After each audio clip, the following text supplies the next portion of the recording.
इस तरह अंग्रेजों के शासन काल में सती प्रथा जैसी कुरीति का अंत हुआ। इस समय देश में परिवर्तन की लहर व्याप्त थी। कोशिश तो बहुत लोगों ने की कि ये पिंजरा टूट जाए। हर रोज एक नया जाबाज, एक वीर खड़ा होता, अपनी जान पर खेलने को तैयार, मुझ पर प्राण न्यौछावर करने को तैयार, लेकिन वीर गति को प्राप्त हो जाता।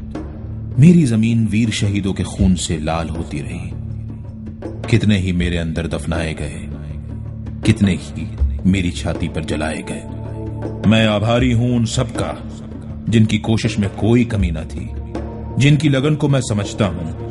उनकी देशभक्ति पर मैं कभी प्रश्न चिन्ह नहीं लगाऊंगा।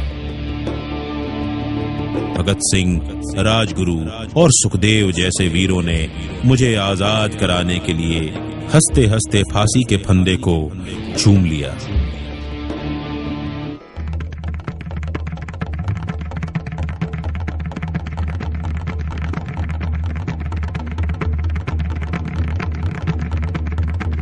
सुनो भाइयों, लंदन से एक कमीशन अंग्रेजों द्वारा देश में लाया जा रहा है, जिसका नाम साइमन है। हमें इसका विरोध करना होगा। लेकिन ये कैसे होगा? हम इस कमीशन को रोकने के लिए अपनी जान तक लगा देंगे। चलो भाइयों।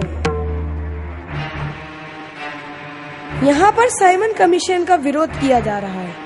क्रांतिकारी दल साइमन गो बैक के नारे और काले झंडे से अपना विरोध प्रकट कर रहे हैं। इसी विरोध के दौरान निहत्थे क्रांतिकारियों पर लाठीचार्ज हुआ, जिसका विरोध लाला लाजपत राय ने किया। इस विरोध के परिणाम स्वरूप अंग्रेज अधिकारी सॉन्डर्स ने लाला जी के सिर और पीठ पर बर्बरतापूर्वक लाठियां बरसाई, जिसमें लाला जी गंभीर रूप से घायल हो गए।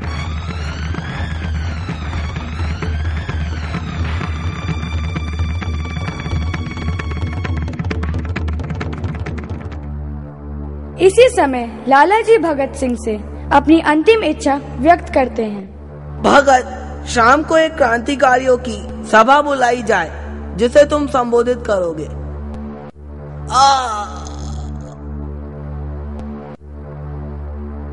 ये कहते हुए लाला जी की मृत्यु हो जाती है।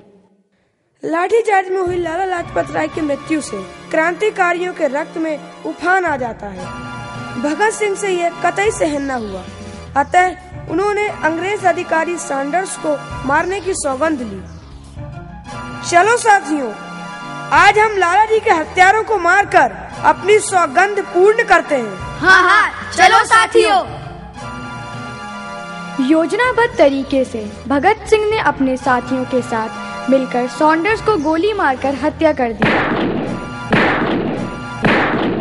और फरार हो गए। इस घटना के तुरंत बाद भगत सिंह और उनके साथी दिल्ली विधानसभा में बम विस्फोट करने की योजना को अंजाम देते हैं। साथियों, हमें दिल्ली विधानसभा में बम विस्फोट करना होगा। पर कैसे? हमें बम खरीदने के लिए अंग्रेजी खजाने को लूटना होगा। लेकिन इस कार्य को अंजाम कौन देगा? इस कार्य को अंजाम मैं दूंगा। भगत सिंह और बटुकेश्वर दत्त विधानसभा में बम विस्फोट करते हैं।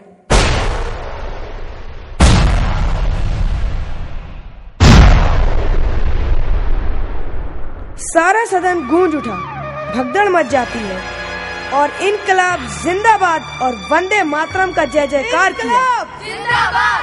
इनकलाब जिंदाबाद! वंदे मातरम! वंदे मातरम! इसके बाद भगत सिंह और उनके साथियों ने जानबूझकर स्वयं को अंग्रेज सरकार के हवाले कर दिया। अंग्रेज सरकार के द्वारा उन पर मुकदमा दायर कर दिया गया। क्या ये बम ब्लास्ट इन्हीं लोगों के द्वारा किया गया है? हाँ जज साहब, बम विस्फोट इन्हीं लोगों ने किया है। क्या तुम लोग मानते हो कि ये बम ब्लास्ट तुम लोगों ने किया है? हाँ, हम मानते हैं कि ये बम विस्फोट हमने किया है, किंतु इसका उद्देश्य किसी को हानि पहुंचाना नहीं, यह तो सिर्फ ब्रिटिश सरकार को चुनौती देने के लिए था। हम लोग हिंसा पर विश्वास नहीं करते, पर हम अपने देश को इस निराशा के माहौल में नहीं देख सकते। तुम्हें इस जुर्म के लिए सजाए मौत सुनाई जाती है। इस तरह जज ने भगत सिंह एवं उनके साथियों को 24 मार्च 1931 को फांसी की सजा सुनाई और इस तरह भारत माँ के सपूत हंसकर फांसी के फंदे पर चढ़ गए। मेरा रंग दे बसंती चोला, मेरा रंग दे बसंती चोला, मेरा रंग दे बसंती चोला, मेरा रंग दे बसंती चोला, मेरा रंग दे बसंती चोला, मेरा रंग दे बसंती चोला, मेरा रंग दे बसंती चोला, माई रंग दे बसंती चोला। मेरा रंग दे